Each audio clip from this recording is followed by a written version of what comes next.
ஒரு காலத்தில் அப்துல்லா என்ற பெயருடைய இளைஞன் ஒரு சிறிய கிராமத்தில் வாழ்ந்து வந்தான். அவன் தன் தந்தையை இழந்த பின் தாயை மட்டுமே சார்ந்து வாழ்ந்து வந்தான். அவர்கள் மிக ஏழ்மையான நிலையிலிருந்தாலும் அப்துல்லாவின் தாய் அவனை எப்போதும் உண்மை பேசு, நேர்மையாக இரு, அல்லாஹ்வை பயந்து நட என்று அறிவுறுத்துவாள். ஒரு நாள் அப்துல்லா வேலை தேடி அருகிலுள்ள பெரிய நகரத்துக்குச் சென்றான். அங்கு ஒரு பெரிய வணிகர் அவனை வேலைக்கு அழைத்துக் கொண்டார். அப்துல்லா தினமும் கடையில் சுத்தம் செய்தல், பொருட்களை அடுக்குதல், வாடிக்கையாளர்களுக்கு உதவுதல் போன்ற பணிகளை நம்பிக்கையுடன் செய்தான். அவனுடைய நேர்மை மற்றும் உழைப்பை பார்த்து வணிகர் மிகவும் மகிழ்ந்தார்.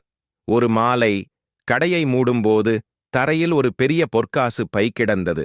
அதை கண்ட அப்துல்லாவின் மனதில் சிறிது நேரம் குழப்பம் ஏற்பட்டது. இதை எடுத்துக்கொண்டால் என் தாயின் கஷ்டம் தீருமே என்ற எண்ணம் வந்தது. ஆனால் உடனே அவன் தாயின் வார்த்தைகளும் அல்லாஹ்வின் நினைவும் அவன் மனதில் ஒலித்தது. அல்லாஹ் எல்லாவற்றையும் பார்க்கிறான், பொய் மற்றும் திருட்டு நரகத்துக்கு வழிகாட்டும் என்று நினைத்தான். உடனே அந்த பையை எடுத்துக்கொண்டு வணிகரிடம் ஒப்படைத்தான்.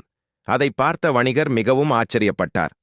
இது உன் வாழ்க்கையை மாற்றக்கூடிய செல்வம், நீ ஏன் இதை திருப்பிக் கொடுத்தாய் என்று கேட்டார்.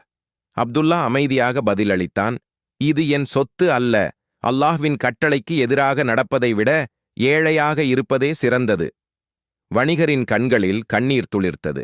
அவர் அப்துல்லாவை அணைத்துக் கொண்டு, இன்று நான் உண்மையான செல்வத்தைக் கண்டேன், அது தங்கம் அல்ல, உன் போன்ற நேர்மையான இதயம்தான் என்றார். அடுத்த நாளே வணிகர் அப்துல்லாவை தன் வியாபாரத்தின் முக்கிய பொறுப்பாளராக நியமித்தார். அவனுக்கு நல்ல சம்பளமும் தங்குவதற்கு வீடும் வழங்கினார். அப்துல்லா தன் தாயை நகரத்திற்கு அழைத்து வந்து கண்ணியமான வாழ்க்கை நடத்தத் தொடங்கினான்.